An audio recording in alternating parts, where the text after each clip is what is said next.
Obesity, a serious health problem. Some say that you are what you eat. But is this really true? Suppose you live in a city. You are lying on the sofa with some friends watching TV, and you get hungry. You'll have to choose hamburger or salad, fizzy drink or glass of water, apple or a biscuit. I bet there are times when you've had the hamburger, fizzy drink and biscuit. Not a problem if you only make these unhealthy choices once in a while, but a big problem if it's nearly every day. Obesity is a major health hazard and is associated with a long list of diseases, including heart disease, type 2 diabetes, and certain types of cancer. Obese children are likely to be obese into adulthood, and obese adults are about 6 times more likely to develop type 2 diabetes.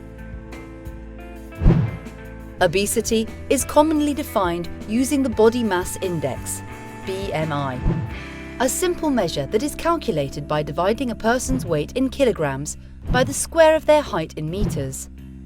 A person with a BMI of 30 kilograms meters squared or more is classed as obese. But BMI does not always tell us enough about body fat. Doctors may also look at how much body fat there is around the middle of the body by measuring the waist to hip ratio. Some people tend to put on weight around the middle of their body. This has been linked to a higher risk of future health problems. Worldwide obesity has more than doubled since 1980.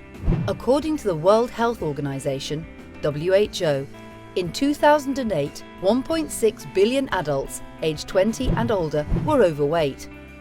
Of these, over 200 million men and nearly 300 million women were obese. Nearly 43 million children under the age of 5 were overweight in 2010. Obesity is preventable, says the WHO. So why are millions of people obese? Many different factors play a role in causing this disease. What you eat and how much exercise you do may have a significant impact on your weight. But this is not the full story. Obesity tends to run in families. This indicates a genetic link, but it is difficult to know if a family is sharing obesity genes or just sharing similar patterns of unhealthy behaviour. Luckily, twin studies have helped to solve this problem. Identical twins share the same genes, but non-identical twins don't. Genes are regions of our DNA that regulate how our bodies capture, store, and release energy from food. Researchers have found that identical twins are more likely than non-identical twins to have similar BMI and waist measurements. This evidence suggests a significant genetic component to obesity. Obesity genes also control our eating behaviours and how much satisfaction we get from food.